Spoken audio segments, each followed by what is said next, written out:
हरि ओं सुप्रभातम। ಶರೀರಮಾದ್ಯಂ ಖಲು ಧರ್ಮ ಸಾಧನಂ. ಧರ್ಮ ಸಾಧನೆಗೆ ಶರೀರವೇ ಮೂಲ ಆಧಾರ. ಇಂದು ವಾಗ್ಭಟರು ರಚನೆ ಮಾಡಿದ ಅಷ್ಟಾಂಗ ಹೃದಯಂ ಗ್ರಂಥದಿಂದ ಆಯ್ದುಕೊಂಡ ಆರೋಗ್ಯ ಸೂತ್ರದಲ್ಲಿ ಅತಿಯಾದ ವ್ಯಾಯಾಮದ ಅಡ್ಡ ಪರಿಣಾಮಗಳನ್ನು ತಿಳಿದುಕೊಳ್ಳೋಣ.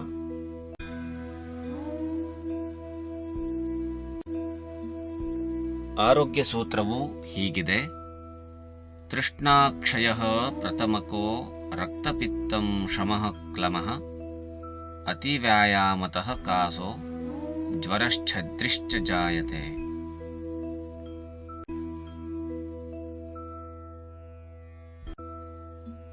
ಈ ಆರೋಗ್ಯ ಸೂತ್ರದ ಅರ್ಥವೇನೆಂದರೆ, ಅತಿಯಾದ ಬಾಯಾರಿಕೆ, ಹೊರಸೂಸುವಿಕೆ, ಉಸಿರಾಟದಲ್ಲಿ ತೊಂದರೆ, ರಕ್ತಸ್ರಾವ, ಸುಸ್ತು, ಯಾವುದೇ ಕೆಲಸ ಮಾಡದೇ ಇದ್ದರೂ ನಿಶ್ಶಕ್ತಿ ಎನಿಸುವುದು, ಕೆಮ್ಮು, ಜ್ವರ ಹಾಗೂ ವಾಂತಿ ಇವು ಅತಿಯಾದ ವ್ಯಾಯಾಮದ ಅಡ್ಡ ಪರಿಣಾಮಗಳು.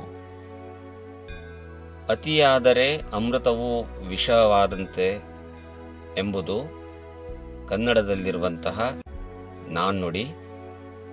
ಅದೇ ಪ್ರಕಾರ ನಮ್ಮ ಶರೀರಕ್ಕೂ ಕೂಡ ವ್ಯಾಯಾಮದ ಅವಶ್ಯಕತೆ ಇದೆ. ಆದರೆ ಅದು ಅತಿಯಾದರೆ ಈ ರೀತಿಯಾದಂತಹ ಅಡ್ಡ ಪರಿಣಾಮಗಳನ್ನು ಎದುರಿಸಬೇಕಾಗುತ್ತದೆ.